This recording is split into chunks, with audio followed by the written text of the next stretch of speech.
With some cricket, shall we? Former West Indies captain Dwayne Bravo believes the West Indies T20 cricket hasn't improved since the early days of the shortest format in international cricket.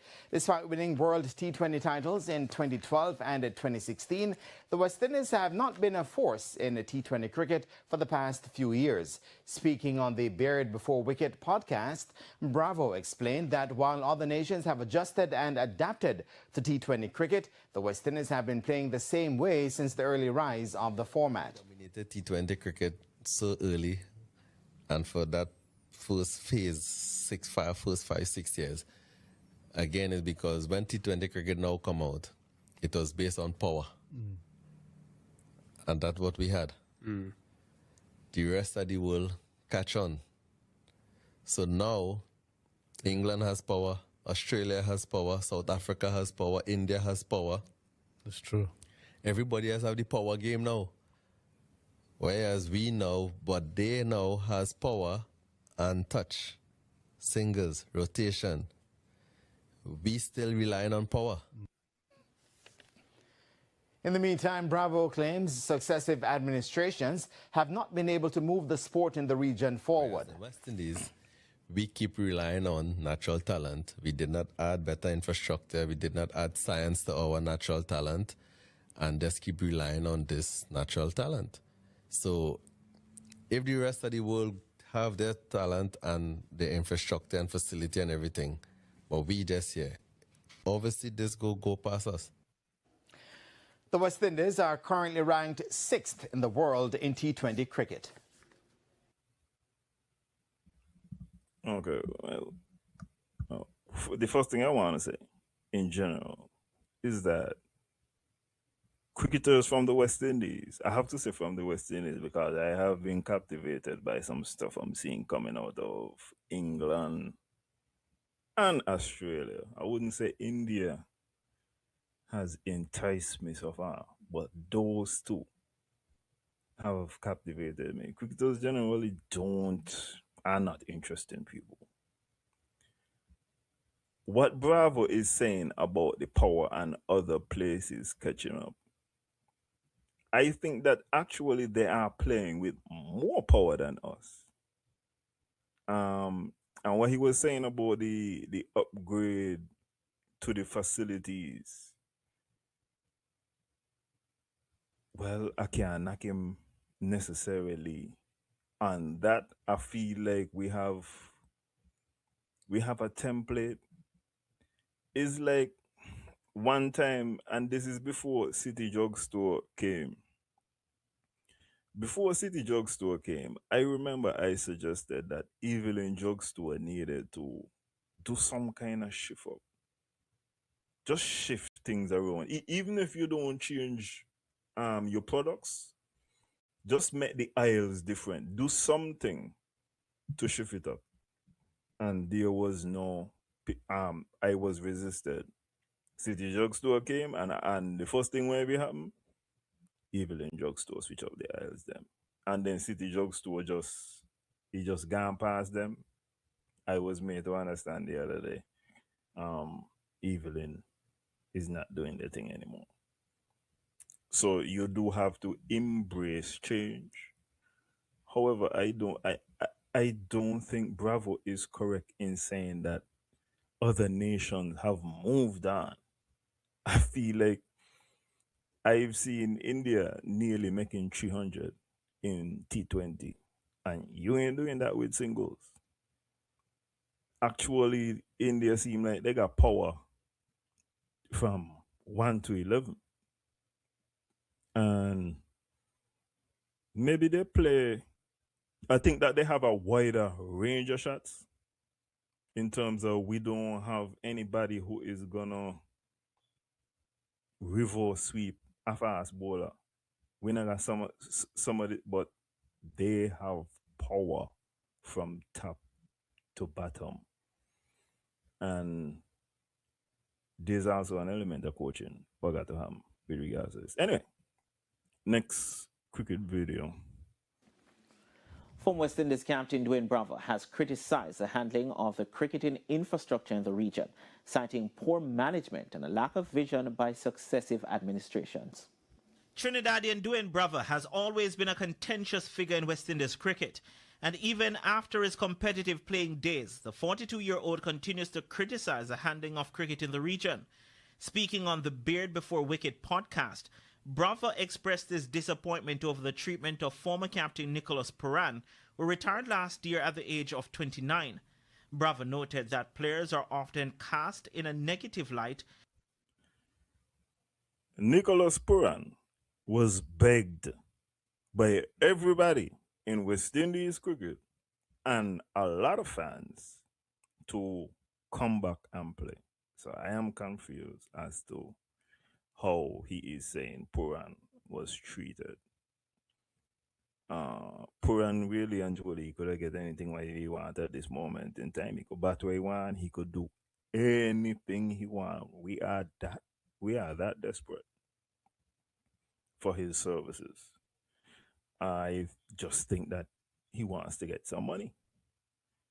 I think that he was also begged by fans. I even saw something this week, and Nicholas Puran was saying, I would like to get as much money as I can in my prime. He wanted to take care of his family, and I don't feel like there's anything wrong with that. But mistreatment from West Indies, false. But little is said about the board. I think until the association and the organizations understand that the sport has changed and the direction of where the sport is going now, they cannot be stubborn in their thinking. That I think that the changes that are being made to cricket might actually mean that we cannot participate in cricket now. Because let me lay you know something. As much as I like cricket, you need some finances to go and play cricket. It's not like football where you just need a ball, some shoes, and some shin pad, and you're ready to go. You're gonna need some finances to participate in cricket at this particular time. Is a whole lot of gear. I don't want, well, I certainly think that there's certain things that the associations could do, but it's a very expensive game. And while I talk about the expense that is incorporated into the game, you must also understand that you ultimately are trying to get something back. Games are not as well attended in this time as they were. I remember going to Grove Park in the 90s, and the park, for the most part, had in real people for these games. I've been to first class cricket, certainly in Sinkets, definitely in Nevis. I'm not sure if I saw any in St. Martin or anywhere else, but the games used to be really well attended. I wouldn't say that they made money, but certainly the game was more popular at this time, and we are facing challenges. I only say that to say, ultimately, the board has to determine whether or not the juice gonna be what they squeeze. you have to play for a country, or because of a country is the reason why. No, because you cannot play for a country if you're not good. Okay. Bravo is attempting to say, and I think he's gonna continue to say that you making West Indies cricket is not responsible for the money that you're gonna be making outside. And that has to be false, ladies and gentlemen. It got to be false. I think that when you look at all of the examples that we have seen right now, I don't think that you're gonna be getting dollars if you are not dealing with the West Indies cricket team. Let me say it in a different way. If you get to the West Indies cricket team, even if the team is losing, that is not gonna hinder you individually from making money.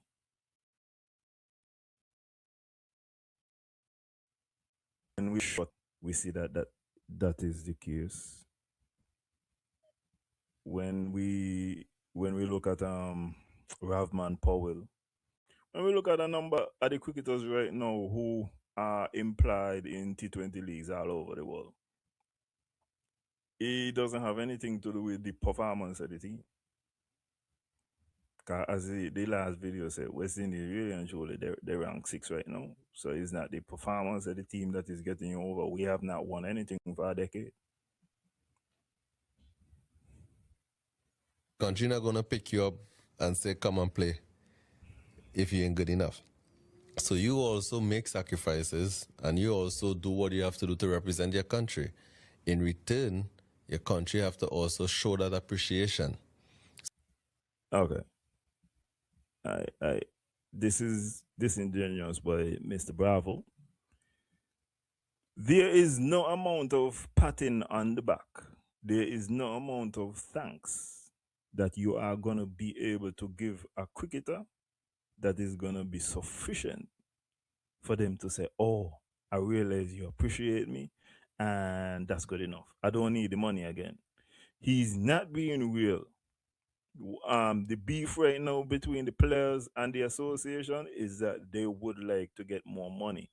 They do not think that by making more money than most prime ministers throughout the Caribbean, that is good enough as a salary. And I'm talking specifically about the West Indian cricketers. If we're talking about the first class cricketers, that's a different conversation. They're not making that type of money. I would say for the most part, they're still semi-professional. But when you're talking about a West Indian cricketer, you are making more money than most prime ministers in the region. And appreciation is not going to be enough for anybody. So when I hear talks about these guys only do it for franchise and not for country, and they don't care about the country, okay, if anyone is stopping to ask if the country care about us? Bravo. Ladies and gentlemen, I want to tell you again. Also, when you are traveling with the West Indies cricket team, not only are you paid more than most of the prime ministers. Remember, I'm not talking about no other minister. I'm talking about the prime ministers. Not only are you getting more money than most of the prime ministers, you are staying in luxury. All of your meals are taken care of. All of your traveling throughout is taken care of. Of course, if you want to go somewhere individually, that's your business and nobody's stopping you. You are giving money, even though that they take care of your meal, you still get meal allowance and all these type of things. It is not accurate to say that they are not properly appreciated by the boards. And one other thing to note is that it would be more appropriate to bring in the ministers. Because although West Indies Cricket Board is a company, it is the islands themselves who take a lot of the risk. West Indies Cricket Board did not build Warner Park in Sinkers. It's the Prime Minister decided to build Warner Park. It's generally the islands are the ones taking the responsibility. So if they want to say they're cheap, I think that they need to be more holistic. Another thing I would say is that, and I love cricket, man, but look at the grounds. There's nobody coming to watch West Indies play. Not when they're bad.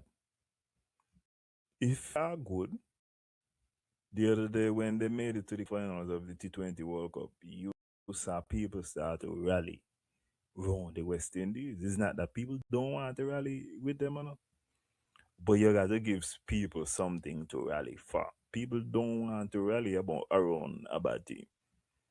That's not what is taking place. This is not the New York Knicks. This is Dallas Cowboys. This is West Indies cricket team. And for you to get the type of dollars where you need, the gate receipt is something that is important. The interest that you generate is important because that now gonna bring in more eyes, that gonna bring in more sponsors, and ultimately, this money is gonna trickle down to the players. So I do feel like a real conversation needs to be had between the players and the boards about how much money is there. The players cannot continue to look at how much is paid in other countries and think that that is a reasonable request. Players regularly now are comparing them the West Indies to India. India got the IPL right now. I think they say is the second most the second highest valued sports league in the world. I think they're only after the NFL. They might actually be more than the Premier League. So understand how much money that is, and you cannot compare West Indies cricket to that kind of a situation. It could get there, but it's only gonna be based on performances. If Viv Richards, if the 80s West Indies were playing at this time, they would be getting paid more than what India getting paid. West Indies would be touring Australia for 5 test series, not 2, like now. They would be touring everywhere for extended series. Right now, nobody even want to play West Indies in any long series. And this is why the money is down. And you never hear this admission from the players. They just want more money. And I feel like that's where a major disconnect is. Who had his test career cut short at age 26 due to a falling out with the board, says the rise of T20 cricket has strengthened the position of players, and boards must realize this shift. The associations need to understand that now is not 40 years ago. Players have options now, and they will use the option. It's not like if you don't play for your country, you cannot make it. They have guys, Pollard never played a test match. This is a false equivalency. Pollard wanted very much to play test cricket. Pollard was not good enough to play test cricket. So I would acknowledge this point that although Pollard never played a test match, he was able to make a lot of money. But when you look at that example, you would realize that it's kind of more recent that this is an available option. And I would still hold to the fact that getting into the West Indies cricket team and going to these different places, India, Australia, South Africa, is what gives you more exposure. And they are not going to look down on you because the team is bad. So I disagree with this. And he's very comfortable and happy. And he will say, well, because of T20 and his only money. And nothing is wrong with making money. There's no crime in making money. Like, this is your gift. This is your God-given gift. And you have to use it to the best of your ability, because as an athlete, by the time you reach a certain age, that's it. It's done. The all-rounder also echoed similar sentiments to those shared by West Indies Test captain Roston Chase on the team's recent tour of New Zealand. Chase had highlighted the need for better infrastructure in the region to aid in the development of players. My biggest disappointment in the Caribbean is our infrastructure remained the same for the last 35 years. 30 years. No kind of improvement. You come and play CPL now, you can see the conditions. It's terrible. Practice. What do you mean? So when we're netting or, like in between games, Yeah. like you can't even bat. Can't bowl. because the surface of the nets are It's bad. terrible. Throughout his career, Bravo played I would like to know why be them man got them man practice pandang in a singles. Not for me. I thought Canary was fine. I do think that this is a legitimate concern as far as the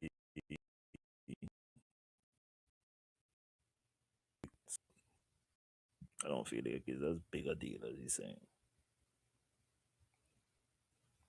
And I feel like there is criticism without offering any solution. I even not even offering like a detailed criticism. They're just basically saying the surface is bad. Like, what could you do to make this thing better? You want it to be indoors, you need air conditioning. What is particularly needed to improve the quality? I don't know. 295 games for the West Indies across all three formats, scoring 6,423 runs while taking 363 wickets. I don't understand. My video seems to be back out of order. But anyway, I shall be proceeding. Finish with sports right now. I'm gonna go on track. Oh, yeah. I had one more sports thing, but this is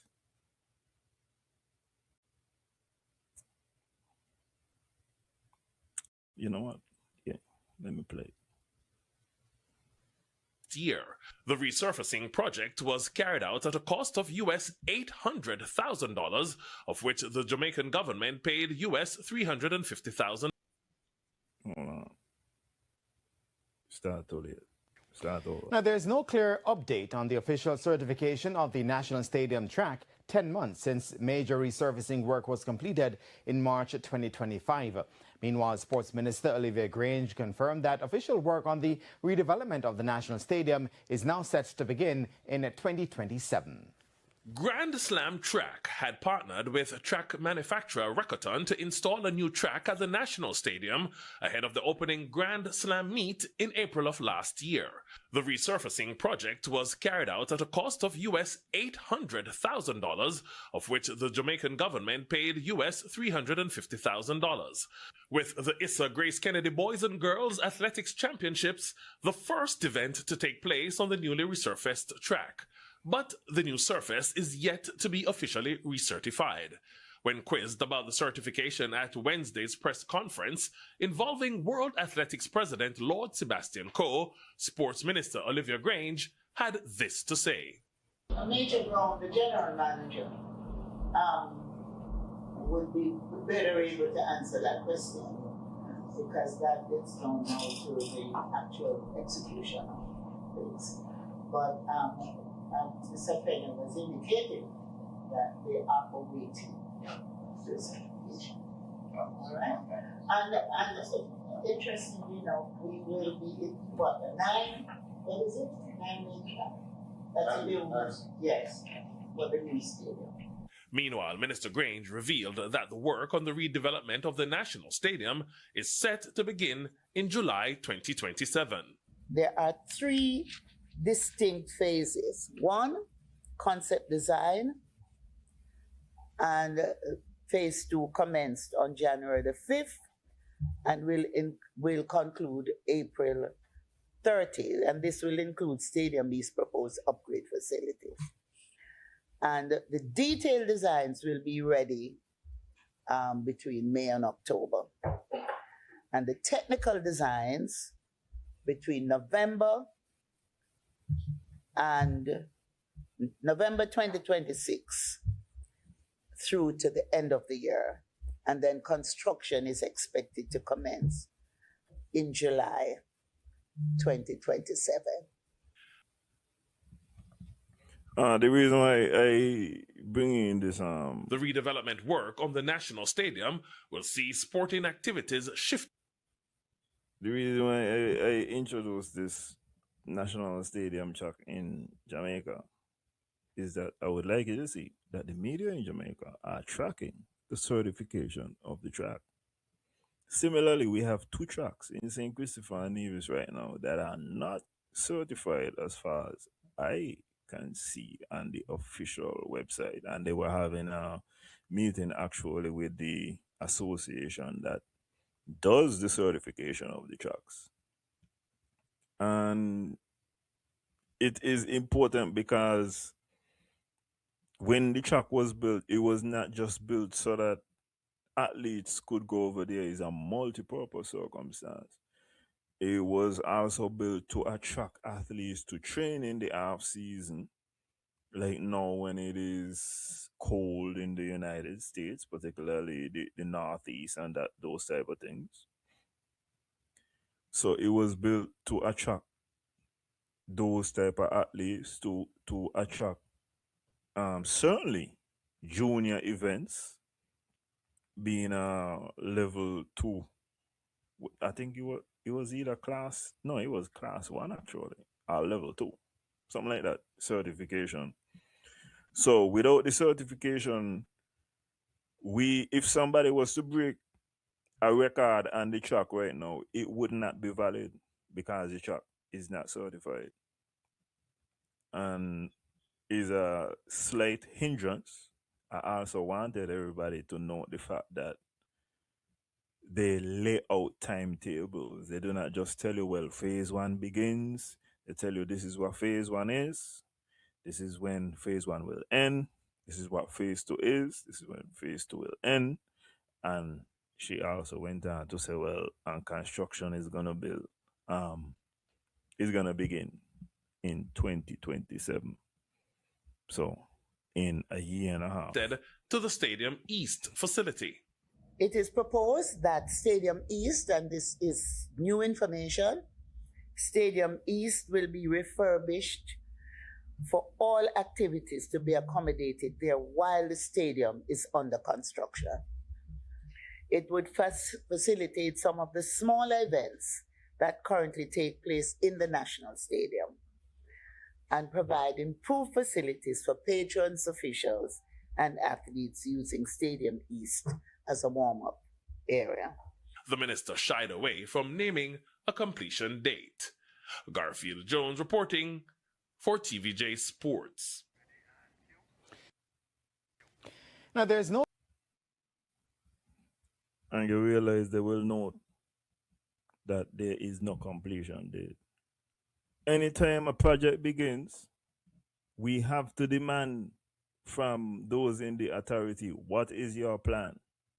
This is not, in my estimation, an extravagant request to know what your plan is. But this is important. Lay out for me the vision. I think that is a big part of politics. And if anybody is seeking to enter politics, disrupt politics, even if you are seeking to benefit from politics, you need to be able to ask those who are coming to you for your vote, ask them what is their plan, what are the timetables and these type of things. These are not unreasonable requests.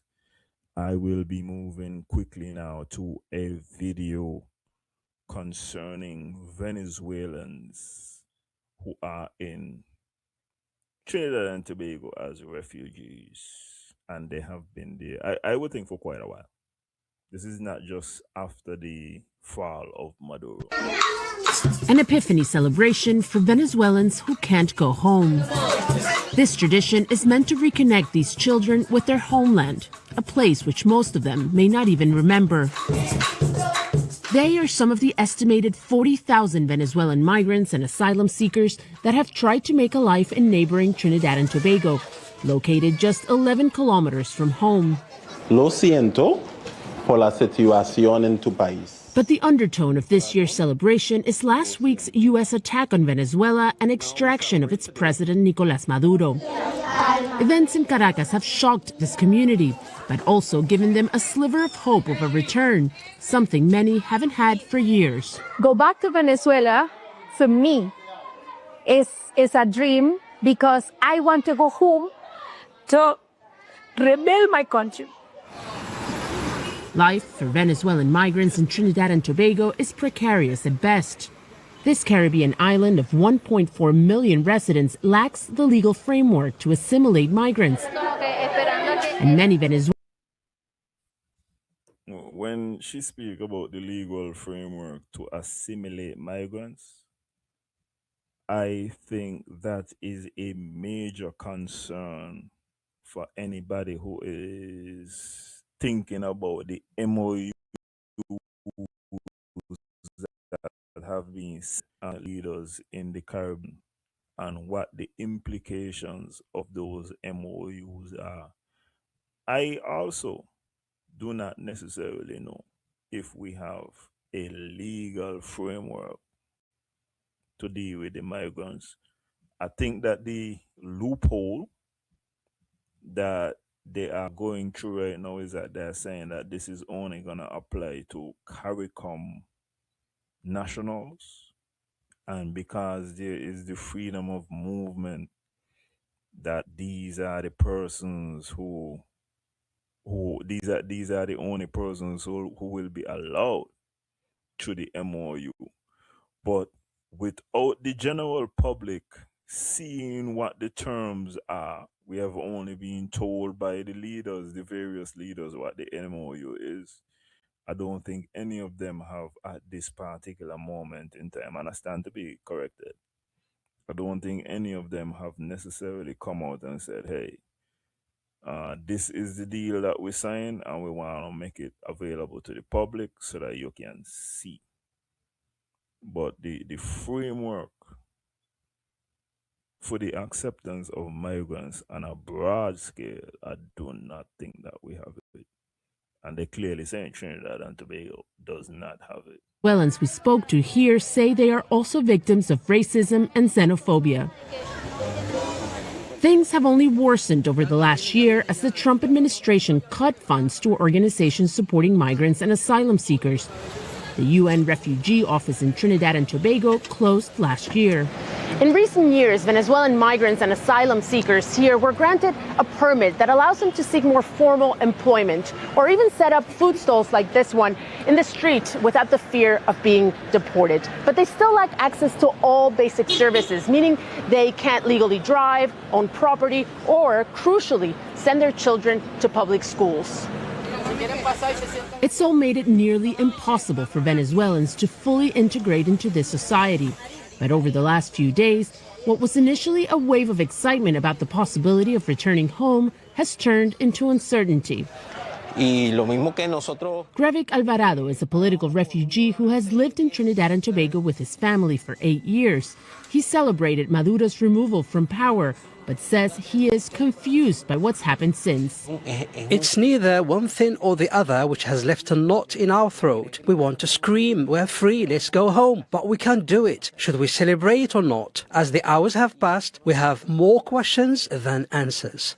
A community in limbo. For now, they're staying put, watching closely what's happening at home and wishing to make the short trip back before too long. Julia Galliano, Al Jazeera, Chaguanas, Trinidad and Tobago. Don't miss out. Get the full picture. Subscribe to Al Jazeera for reliable news. And now we're going to go to the best leader in the Caribbean. If there was going to be a prime minister of the Caribbean, this individual who is about to speak, I think, would be the leader in the clubhouse. They would certainly get my vote, and I would advocate on their behalf. I wonder if anybody know who this is going to be. I wonder if anybody could guess. Venezuela is our friend. The United States of America is our friend. In fact, in both instances, we have family relations with both countries. By the same token, the Caribbean community has been the entity that we have chosen as a matter of first principles to align our foreign policy with. When the heads of government met this morning, all of the persons were not there because it was an emergency early meeting. We took a decision that we will wait for other information to become present. And when that happens, we will certainly act collectively, and I do not want in any way to prejudice the integrity of that consultative process with CARICOM. And that, therefore, anything that happens that runs contrary to that would be of grave concern to us as a people in Barbados, but equally as to the region. So without prejudice, I will await any further consultations on the specifics of this incident, but I just share with you the principles that mean a lot to us beyond the normal international law principles. Venezuela is our friend, the United States. Right down the middle. I would have spoken to you all last week about the UN Security Council and some of this stuff I saw coming out of that. The only country, big country, which I saw give a rebuke, and I'm talking about a country which is an ally general of the United States, is France. Who was like, Maduro is an awful human being, but this was also a breach of international law. I have heard many criticisms of CARICOM and how CARICOM has not been strong enough in its condemnation of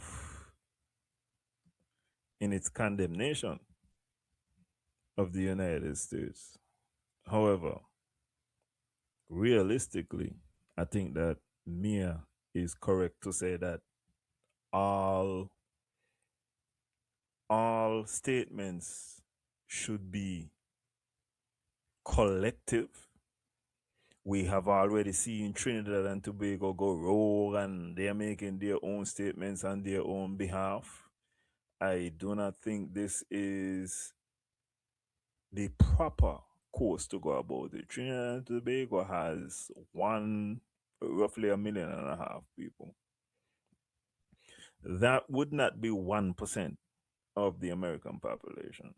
It's hardly anything when you think about that in conjunction with the American population. It is more proper, it would be more effective, not only if this was looked at from a CARICOM lens, but from a CELAC lens. We need to go to our biggest regional body. I think CELAC has it in the CARICOM nations, but it also has it in the Latin American nations. And when we introduce those nations, now we are speaking from a broader perspective. Now we are able to coalesce and to mean something. If the rebuke is to come, it does not make sense for the individual islands. Dr. Joe is in no position to rebuke the United States of America. Furthermore, I was having this conversation today.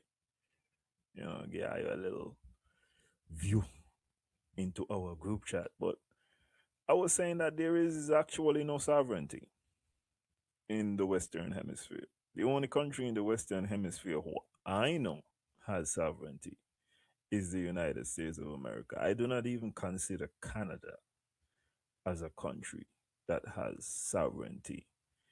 When we get right down to the nuts and bolts, not gonna happen. So it needs to be a collective response.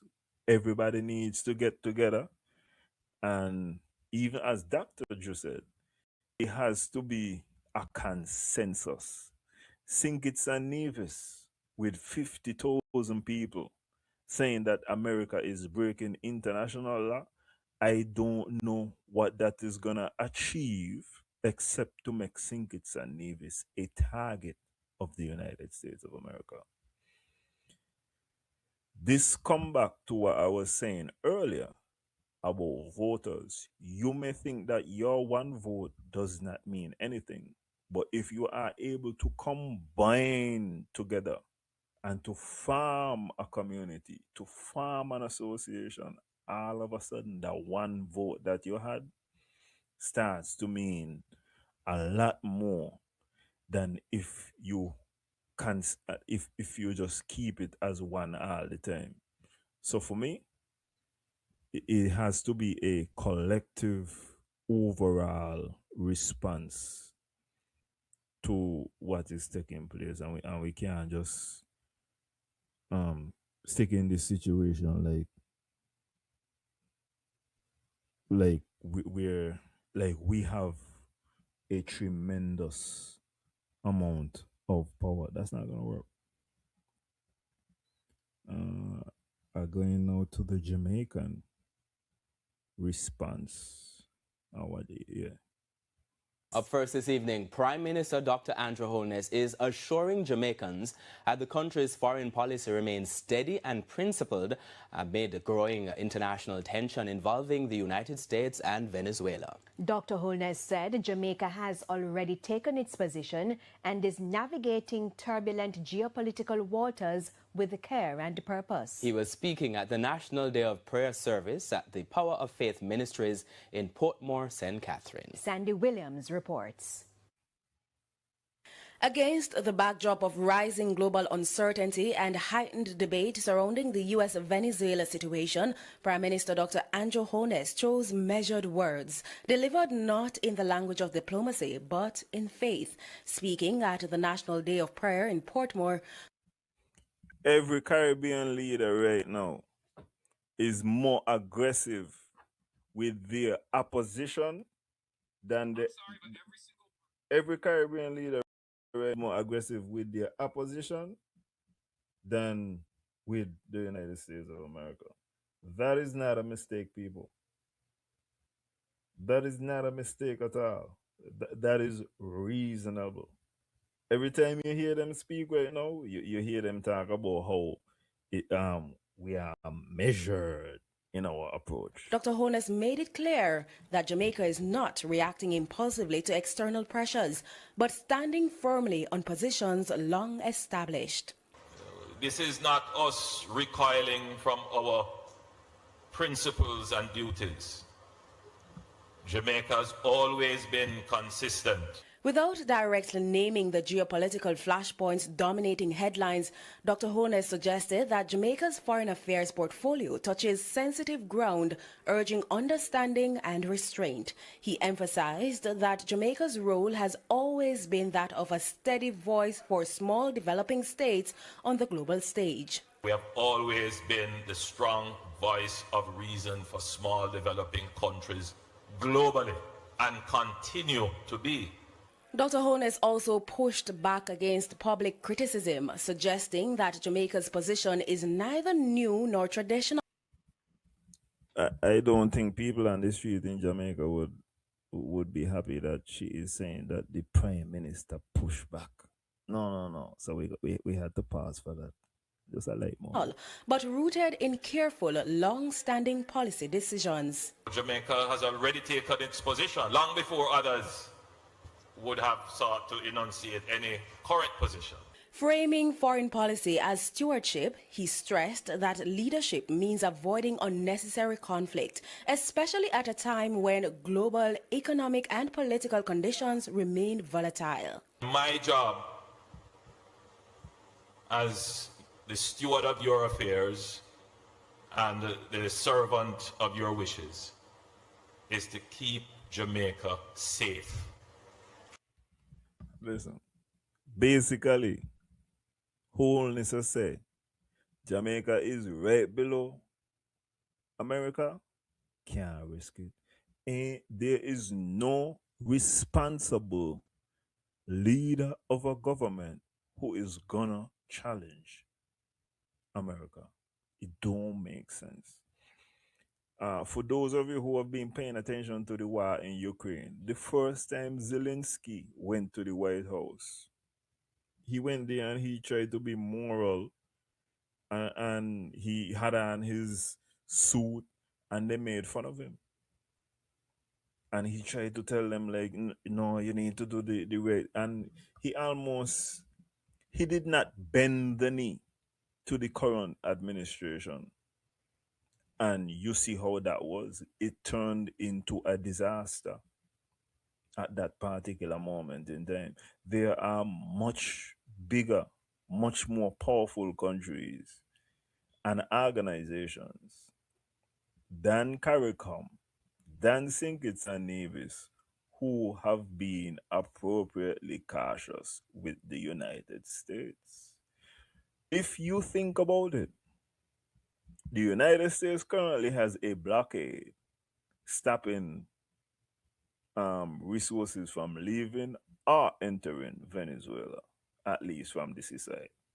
No, Venezuela at least has the advantage of being on the continent, and so that they could get resupplied through Brazil, through Colombia, through these things.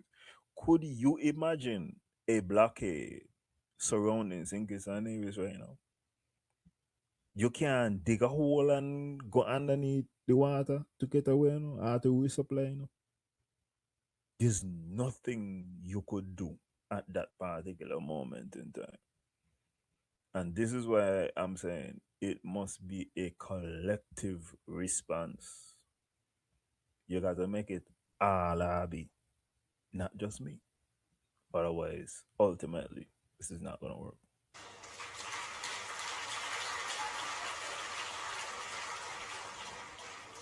Not to steer into waters for which we don't have to go.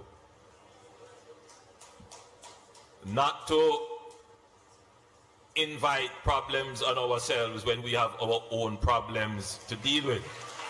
As he closed, the Prime Minister leaned heavily on faith, expressing gratitude for what he described as careful and skillful navigation through uncertain times and confidence in Jamaica's trajectory.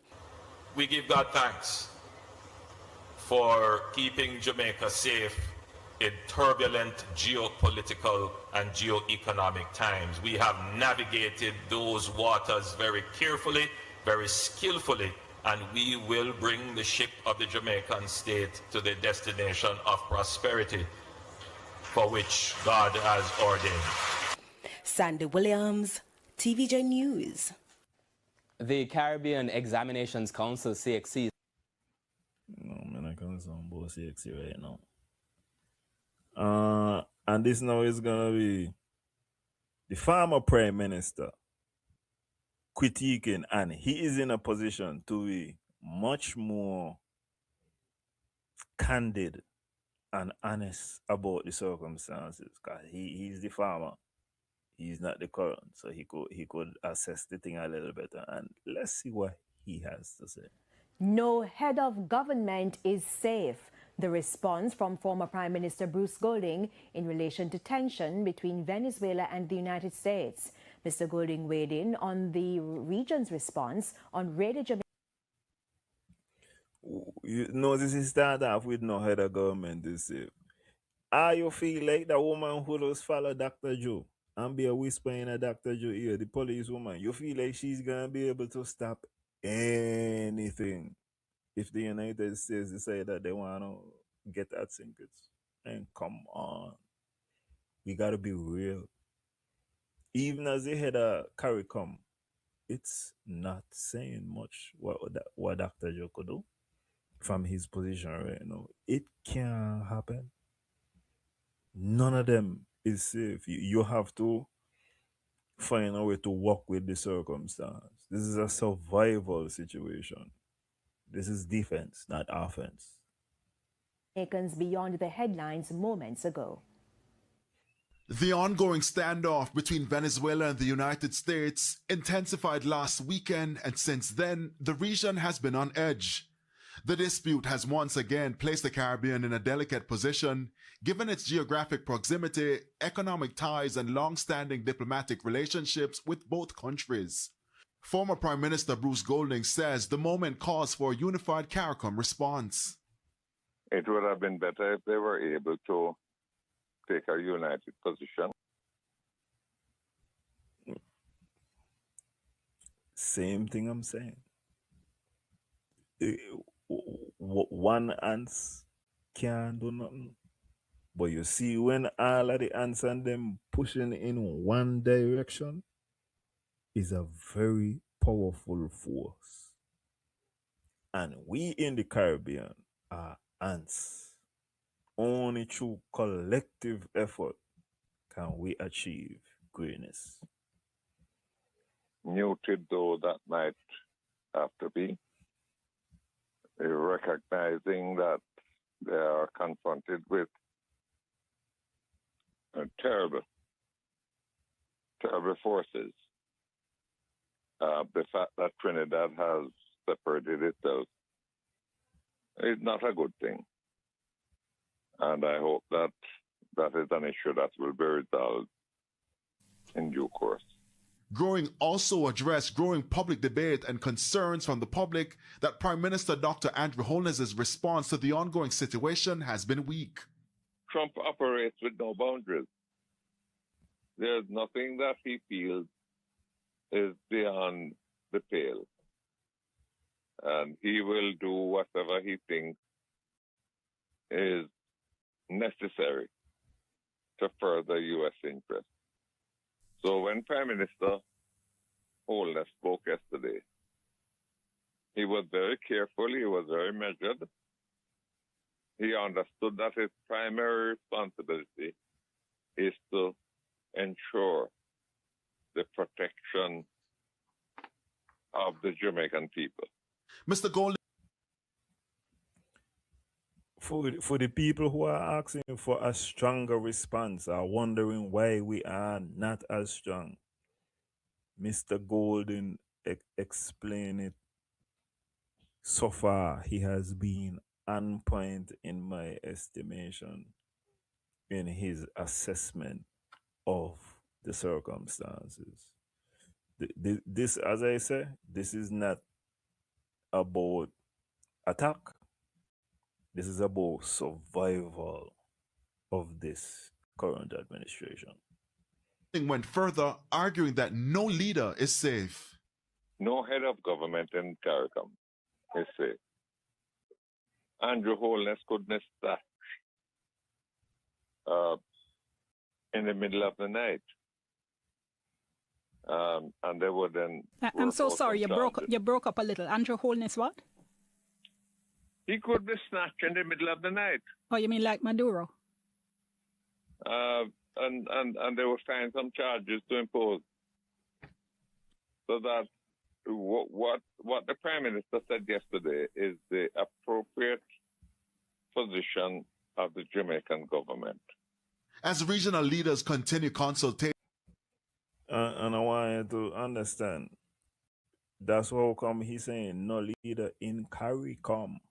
There's none of these islands have the power to resist the United States. You have to work with the United States. This is not about resistance. This is about working with. Outside of that, this is about actually, this is not a CARICOM situation. And a lot of people may not be familiar with CELAC, but this is more of a situation that is appropriate for CELAC. What needs to happen is there needs to be a conversation with Canada, Mexico, the entire Central America, the entirety of South America, and they need to come to a consensus as to what we are gonna do in the Americas as a response to the situation that is happening. But individually, it's not gonna happen. Ukraine, who has been invaded by Russia, literally saddest thing in Venezuela, and has had no rebuke of the United States because they need US weapons. They are not going to continue to fight, even though they should end it, but they are not going to continue to stay in it without the support of the United States. And so you will not be seeing any rebuke, even though the attack, you could kind of argue, is justification for Russia to continue. They're not going to do that. That is bad business.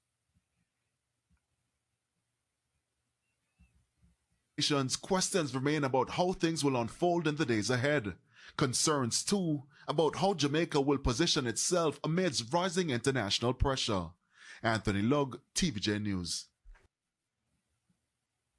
Prime Minister Deacon Mitchell defended Grenada's. We're going to CBI we're going to get to St. Kitts and Nevis. But I think that Mr. Mitchell had some points that are going to be applicable to St. Kitts and Nevis. So I wanted to hear what Mr. Mitchell had to say.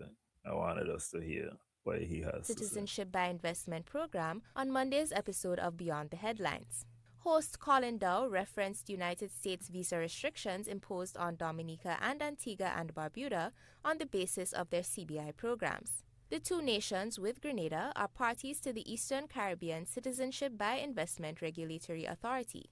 While the Prime Minister declined to comment directly on U.S. policies, he described improvements made in the oversight of Grenada's CBI program, such as the 6 principles, agreed upon at the 3rd U.S. Caribbean Roundtable on CBI in August 2024. In a sense, you have a 2 or 3 tiered, certainly in Grenada, checks and balances. You have the CBI unit that does its own checks. You have the international DD providers that do their own checks. You have the financial intelligence unit, right? You have the regional authority that does its own check that all of us send the stuff. Then you have the banks that do their own checks.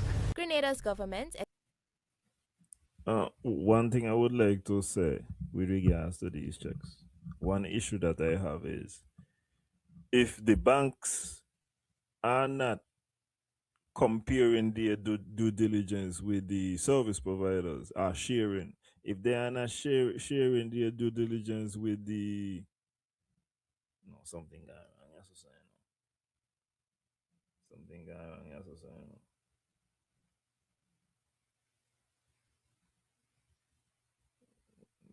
Let me see if I messed up. Am I stuck?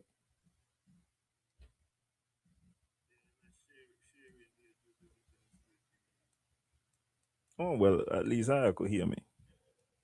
But if the banks are not sharing their due diligence with the association, may I say with the association, with the service providers, or with the units, the financial units, then ultimately it's gonna be an issue because the information is not coming into one place, and so there can be issues in that thing. Now, it's good that there are many different checks, but there also needs to be a way how you could access these different information and maybe add certain things that you have so that it could be a more holistic picture in these scenarios. Expects to develop and approve new CBI legislation this year. Asked whether Grenada would institute a residency requirement to further strengthen the program, the Prime Minister maintained that while current regulations do include this requirement, such stipulations can undermine CBI programs, as many applicants are unable to travel freely due to the immigration policies of transit countries. The reality is that in many instances, if you have a very draconian residency attachments to the investment migration process, well, there will be no investment migration because how are they going to get the passport if they can't come to your country because they can't travel to it? In a December report, the European Union cited inherent security risks of CBI programs as grounds to terminate visa-free access to the Schengen area. The EU urged Grenada and its neighbors to tighten their procedures, but ultimately seeks the discontinuation of the CBI programs altogether. The Prime Minister said that despite allegations of money laundering and terrorism financing, CBI programs are often the primary source of foreign direct investment for developing countries. It's important for us to appreciate that and to defend things that work for the Caribbean. I keep saying nobody's going to come and save us, right? And okay, if we shut down the investment migration industry, where's the foreign direct investment coming from? Where's the money coming from to pay back these bond holders? Where's the money coming from to fuel the investment in the tourism sector? You have to find some imaginative and creative way to attract it. We are constantly under existential threat, whether it's from hurricane, whether it's from geopolitical tensions, whether it's from a philosophy of dominating black, brown, or small island or small countries, whether it's from economic policies and practices that are inherently racist or meant to suppress or keep back small developing countries. We need to understand that. So, reporting for GBN News. I think that one of the important points that he made is the constraint that he thinks that the residential requirement is going to have. He specifically said that he thinks it's gonna be a major hit on the CBI program if people have to be required to reside in the country. I think the PM of St. Kitts and Nevis be collecting biometric data. So I think all of this is gonna be interesting to see how that goes. I saw that there was a big dip in the amount of money that was collected for CBI in 2024. And as a result of that, the budget deficit was either close to $300 million or over $300 million. It's either 260 or 360, but it was a large figure. And so it is critical that we, even though Mr. Mitchell said that it will be difficult, we're going to have to find some way to generate this fund. We're going to have to readjust how much we think we are going to be getting from these types of funds. In the region, the government of St. Kitts and Nevis has announced 2 significant reforms to its Citizenship by Investment CBI program aimed at strengthening security and attracting credible investors. Prime Minister Dr. Terence Drew unveiled the measures during a roundtable engagement with the press, confirming that the program will now include a residency requirement for investors and a system for collecting biometric data from potential citizens worldwide. We are serious when we say that we will make sure that we do what we have to do to put the CBI program in good standing, Dr. Drew stated. On the international scene, Greenland is worried about US President Donald Trump's threat to take control of the island. On Thursday, top diplomats from Greenland and Denmark, based in Washington, D.C., met with the White House officials at the National Security Council. Next week in Washington, U.S. Secretary of State Marco Rubio is set to meet with his counterparts from Greenland and Denmark. Greenland officials continue to insist in public and private that it is not for sale. The meetings come as President Trump ramps up his threats to take over the world's largest non-continental island. And those were some of the major stories from around the world. I'm Hal Shaneberg.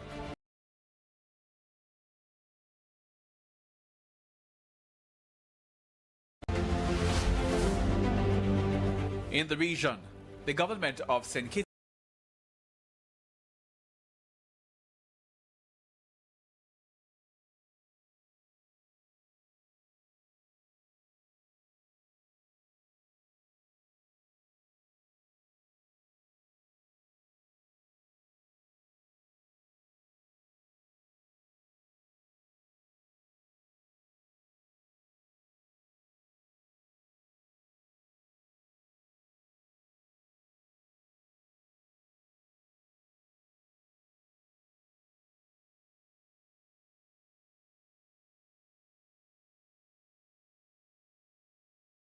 The engineers.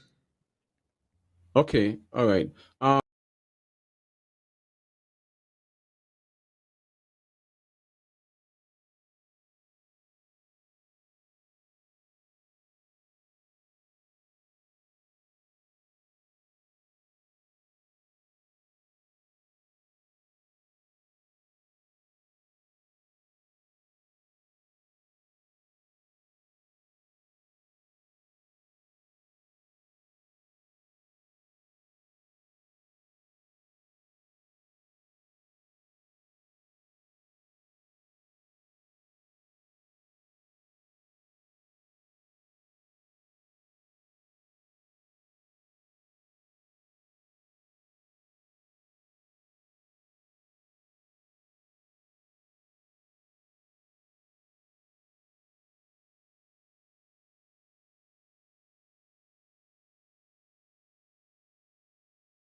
Ladies and gentlemen, I apologize for the. What is this?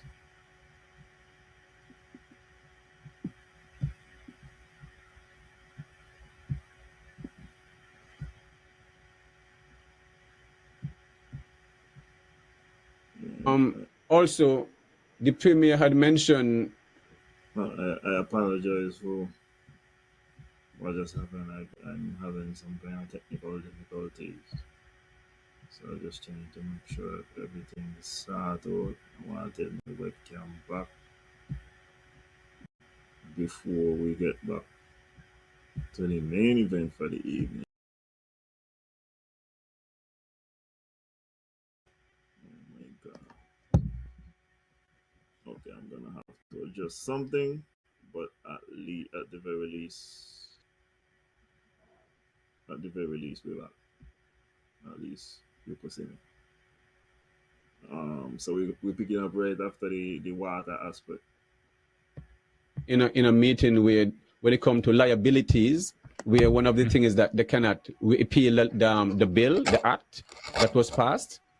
So, and he mentioned if the developers retract the project, they would have to pay something like 75 million, and then they're working out the amount that the government itself will pay. So, how does that fit into it? What will be the liability of the people of Nevis if the bill is retracted? Which bill do you mean? The one that was passed to accommodate the project? But there's no bill passed. The one in Parliament? Yeah. Huh? The act? That was that what the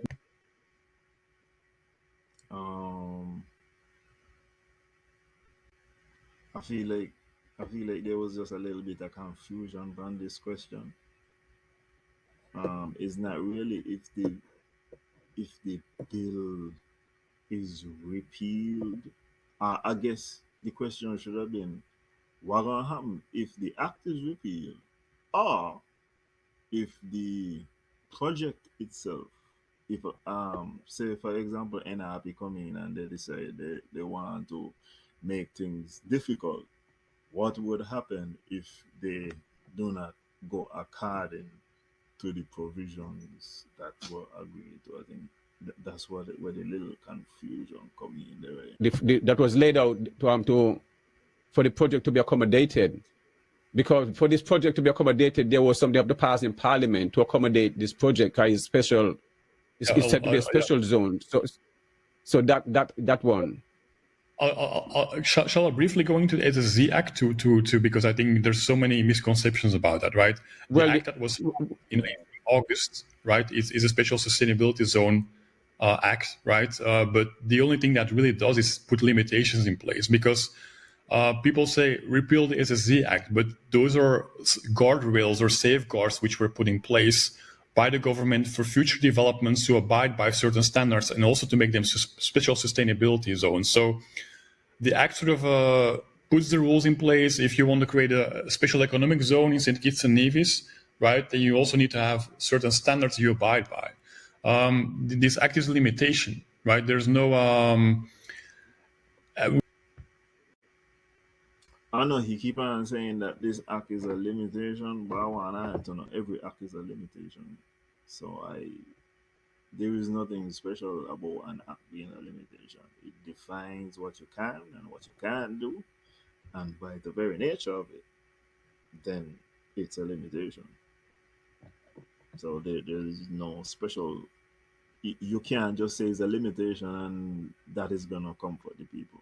In my estimation. Just to show you, without this act, the government could perfectly pass a law tomorrow just for Destiny, where basically they put everything in there which is in the act or like granted by the act or even beyond that, without having that act. So what they did instead is they put a special sustainability zone act in place, which puts limitations for future SSCs to abide by.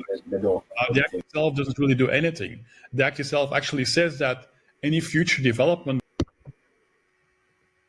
And just like what I said, that's where the confusion comes in. He first said that the act don't really do anything.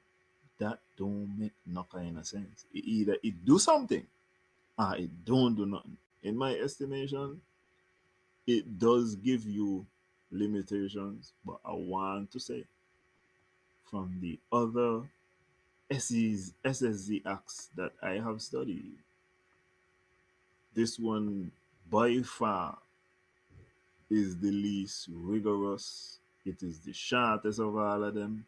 It doesn't have any regulations. So this, in my estimation, is the easiest one to abuse. Before it's approved, has to go in front of Parliament. Okay. And let me put it this way. Let me put it this way. Maybe I'm rewording things differently. There's a clip with the liability of the NIA with the agreement. With the agreement, which is not signed as yet, but you understand. But he mentioned a number that the government will be liable for $75 million. So let me put that as the liability and take it out of the act and say within the agreement. But there, so what? I know there's nothing. You're still working out, but there's a large amount which you all have made the investment, so it wouldn't cost the government anything, more or less. So the government is the one who is not costing them anything. You're the one. So that is why. But if you all retracted, then the 75 million, is that right? Yeah. Thank you. So I'll explain. Right. There's two sides to that. So you have the government, right? And we have us. And if we fail to meet certain goals or standards, or we fail to meet, we have to pay, and we actively have to work with that. For example, we have a capex that we have to meet. We have to do a spend or an investment into navies every year for a certain amount of money. And I'm not talking about the 50 million. I'm talking about, because of the white elephants, we have to build a certain for a certain amount of money. Let's say $100 million worth of property has to be built in this amount of time. The year after that, it has to become 200 million, right? This is how it increases year by year. If we fail to meet those goals, so there will be penalties by us to be paid. This is an active requirement for Destiny to meet goals. This will cost us a lot of effort to make sure we meet those. If we don't meet goals, then we'll have to pay, right? For anybody who don't know, CapEx means capital expenditure. And it is kind of stunning to me that he is aware of these, of the damages essentially that he would have to pay in the event that there is a default, in the event that Destiny does not live up to its end of the bargain. He's aware, and he could tell you that, for example, they might get us bill 100 million in property, but he's not able to say how much is going to go into this. That part, certainly for me, is confusing. That part certainly has to be in the agreement, outlined somewhere very clearly. Fees or fines. From the government side, this is very different, right? With the government, this whole rumor about government paying $23 billion or whatever was going around is completely false. That's not true. I don't even know where that number came from. The risk for Destiny and for any special sustainability zone like Dubai, the IFC, whatever, if any point in the future the government decides to basically go to parliament and vote and rescind, or what do you call it, destroy the act itself for Destiny, right, that was in place, or the agreement. If the government says we're removing that, well, you have to understand, like, the reason why Destiny becomes so valuable is because it's a special sustainability zone with special rules. That's why special sustainability zones around the whole world are very valuable. If it suddenly says those rules no longer apply there and it's all gone, and you just become, I don't know, like you have to start paying taxes, stuff like that. This is not what we agreed to, but that requires active effort from the government to come in and say, we're now going to destroy your zone, right? But this is very important to know as a background or the context for this. The government doesn't have to do anything. So what will be? Let me finish for a second. I dispute this claim that the government will not have to do anything. It is very clear in the act that when you start an SSZ, you are going to be given special privileges. For example, when it comes to property acquisition, you're going to be at the front of the line. It seems like for anything you have to do in the furtherance of your business, you are going to be at the front of the line. And that requires the government to do something. The government has not decided to implement systems in place whereby all persons in St. Kitts and Nevis are able to get improved services. What they are saying is that they are going to keep the services that we currently have now for the locals, that going to remain absolutely the same. What is going to change is that for the people who have SSZs, etc., what they're going to do is that they're going to improve those circumstances. So they are going to go to the front of the line for the things that they are trying to achieve. That is my understanding of what is taking place. So it's not fair to say that the government is not going to have to do anything.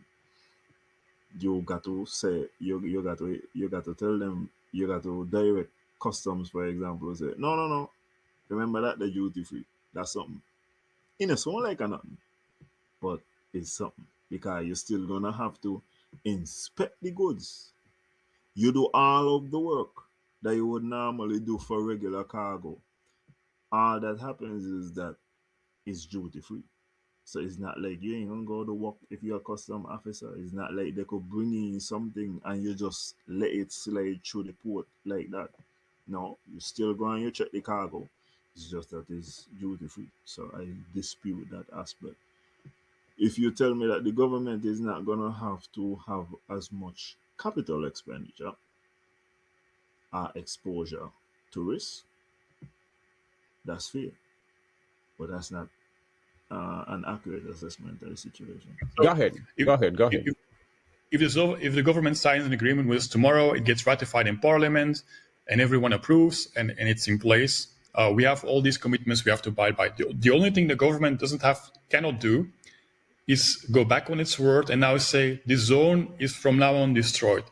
If that happens, and that's the only thing they cannot do, right, in the future, is singularly, like only from their side, unilaterally decide we're going to destroy the zone, right? Because then all the value of the zone that has been invested becomes not worthless, becomes devalued significantly overnight. At that point, the government will have to pay damages, right? What are those damages? Right now, that's set to be based on the capex we spent, if I'm correct. I have to double check. But that basically means if we, let's say, we invested $1 billion into the zone or $100 million, right? Then that will be the calculation method to see which damages the government has to pay. The 23 billion is not true, right? If, for example, next week after the zone would be approved and passed in Parliament, and we spent $1 million on the zone, and then the government decides to rip up the whole agreement in pieces, then they would have to pay maybe $2 million, right? Twice the money we spend, right? Okay, so I have already done a preliminary estimation of some of these figures. I want to go over them again at this point in time. Now, the acquisition of the lands, if they are able to acquire 2,400 acres of land, then that will cost them 479 million. You would multiply that 479 million by 2, and that would be the penalty for the government. So that would be the initial one.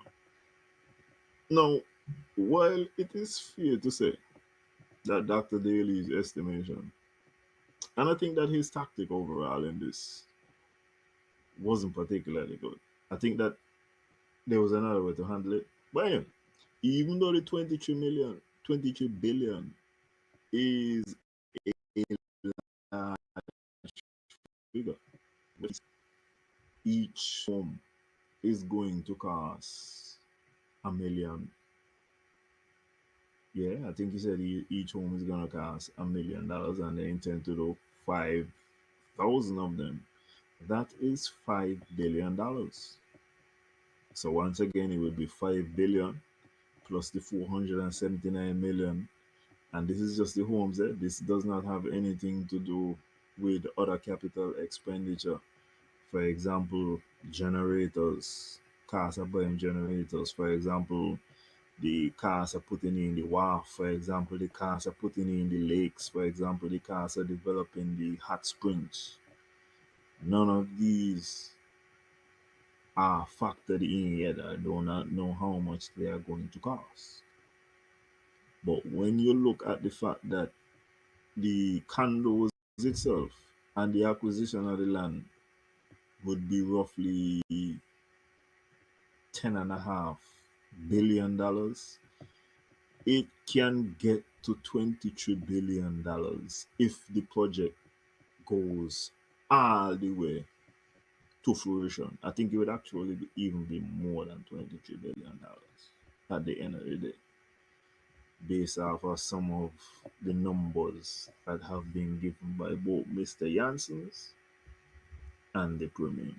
So it wouldn't start off at 23 billion, but it has the scope and the range to get to $23 billion, certainly. And this is just something that you could end up having a creditor of the island being owed an amount of money that Nevis is not prepared to pay back until the year 5000, much less 5,000 candles. And that's the way we are discussing it right now. But again, all of that will become public in Parliament. You can look at it, you can give feedback. But again, I have to emphasize that it would require an active destruction from the government to make that happen, right? They don't need to do anything, right? Just, okay. Yes, son. Yes, son. Well, I am listening on a number of things jumping out as I listen to the explanations from Mr. Janssen, and it sounds to me, even though you are saying that this thing has not been signed, but this has been said a number of times within your utterances, but in the conversation, it almost sounds guaranteed. I heard you said something about it being passed in a couple. It would be passed in a couple of weeks, as if like, well, this has to happen. So here's one of the things that I'm trying to figure out. At this point, this is your first interview, so to speak, your first PRO work in terms of Nevis. So far, all that has been done would have been done from the government side of things, where the government is seeking to try to get a buy-in to the people or from the people. However, there has been a lot of pushback. And I guess this is why also you are here to seek to address some of these things based on the pushback, which I think probably you should have been even more forefront, should have been out there in the forefront. Why first up, why were you not so open up front after knowing that this is what you hope to do, to come to the public instead of having the government seeking to do this versus you doing this at this? Yeah, it's a very good question. We actually were always open, but there's always these agreements. They take a long time to negotiate, right? It's also for us a bit of a problem because we're talking to the government, we're discussing possibilities. How much money are we going to pay? Is it 50 million? Stuff like that, right? Also, these things evolve over many months, right? And we can't really go to the public yet unless we have some sort of there's nothing signed yet, but that government and us are sort of getting aligned, sort of like agreeing, yes, this is okay for us, right? At that point, we can then disclose potentially, because it's always tricky. You have to understand we're the first development ever that goes public with the agreement, right? This has never happened before. When the Four Seasons came, no one has ever seen that agreement. I'm not aware of it. So we have to be careful because we're in active negotiations with the government. It's also a bit of a balance. How much can we disclose to the public? But once we agree with the government, they will be paid $50 million. At that point, the government is not going to say, no, we don't want 50 anymore. We want 10. So at least we can tell the people, okay, the government is getting 50 million. What I then propose to the government is, I would also like to share with you 20% of our profits. They didn't ask for that, but I want to give back to Nevis. That's also why I told the government we want to share 5% with the people. This is where I kind of confused, right? And even though people are concerned that Mr. Jansen is a libertarian, when I hear this type of deal, I want to know if Mr. Jansen is a capitalist or not. I think that's a bigger question to ask, because I do not understand how the government is saying that they want $50 million, and somebody who is a capitalist is going to turn around and say, and on top of the $50 million, I would like to share 20% of your profits. It is either Mr. Jansen is the most benevolent and will go down in history as somebody who changed the trajectory and the life of all divisions, or scamming Israel. Is either is that a knife? Well, directly, because I want to give back to Nevisians, because this is to Nevis. I don't want to take from them, I want to give back. And I really mean that. People seem not to believe it, but I think it's a huge part of the project that we're giving back to you. You're part of this development. No development in the world that I'm aware of has ever just given 5% of the profits to the people, right? But anyway, those things we tell the government, we have some back and forth. But yes, I did see a lot of misinformation spreading around. It's important when he talk about no development has done this. Let me tell you something. As much as they tell y'all China is a communist country, when China go out in the world, China capitalism, China ain't sharing no 5% of revenue with nobody. Ain't gonna happen. So I would like to know, how is this? Listen, I don't even know how shareholders are gonna take this, because it's their money. And part of the thing that he's looking to do is get investors. When the investors hear that 20% of their money is going to locals, I don't know how that's gonna play out, man. That's it. As I said, he's either gonna be a historical division. I'm talking about there will be Jansen's Highway. There will be Jansen's Boulevard. He gonna get some kind of street name after him, if this is real. Or he gonna be scared. And I don't blame people for that, by the way. I respect that. I'm also very skeptical myself, because if you don't have information, you start filling in those gaps yourself, right? You start thinking, oh, but what about this and this and this? And then you start making up all like this, or you start looking on the internet and you come to the wrong conclusion. And that's fine. It's also on us not to be transparent enough, but we also always have to balance when. That's why I also released a video. I don't know when it was, September or October, with the details, like the 50-minute video on the Destiny.com website. And I'm very concerned about the amount of time this man is saying he does not know. With the amount of money that is supposedly gonna be invested into the project, with the amount of love that this man say he got for Nevis, I am concerned about the many times he has said so far in the few times I've heard him speak that he does not know.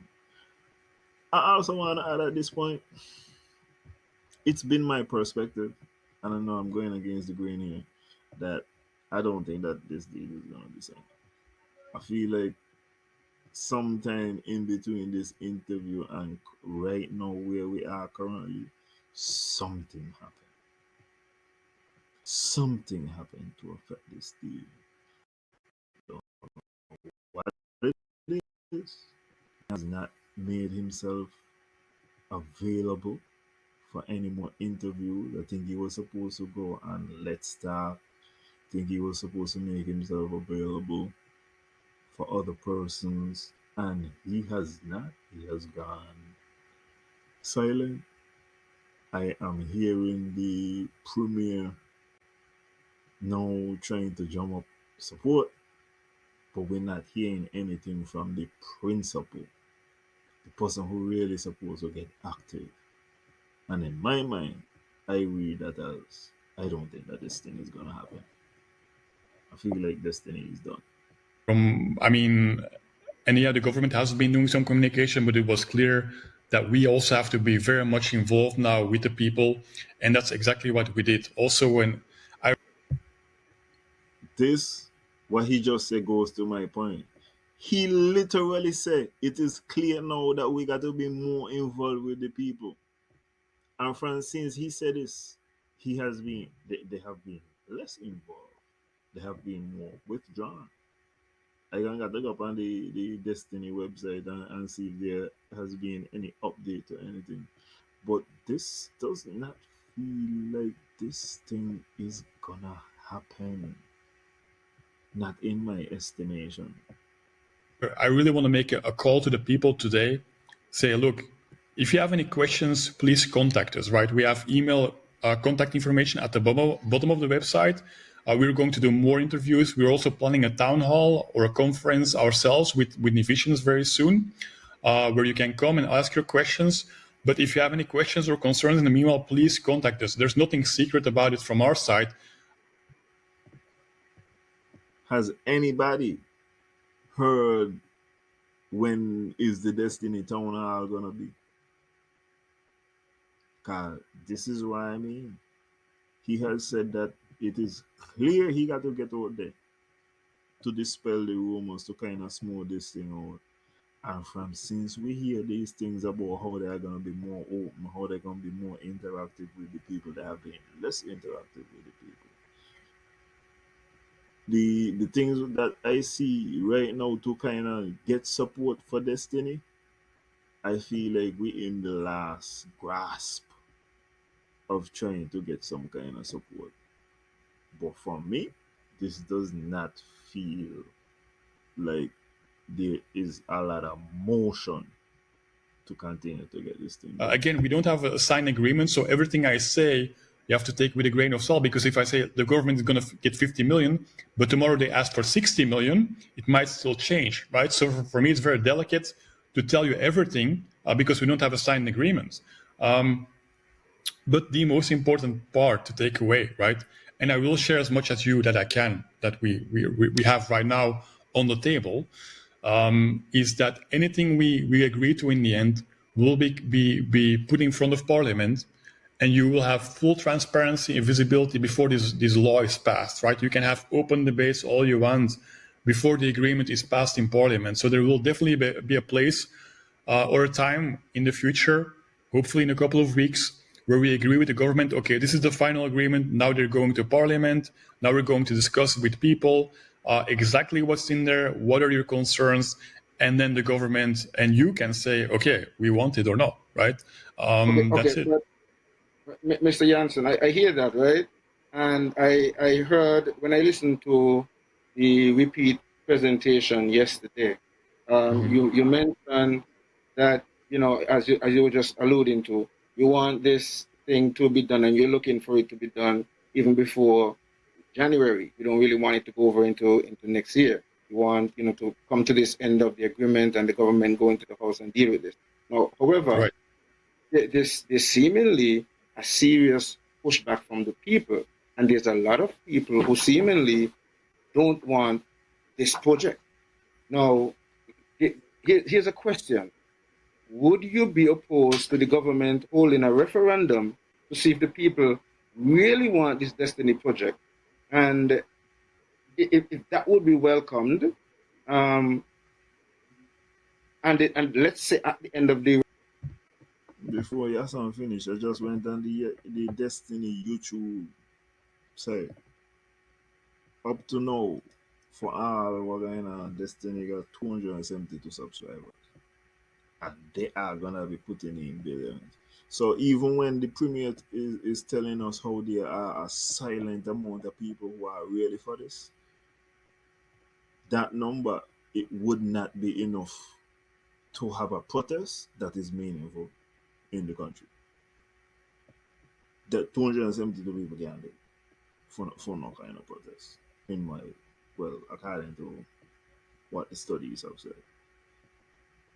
So it is very confusing to me. As I said, I am on the other side of the tree. Everybody is saying that the deal has already been signed.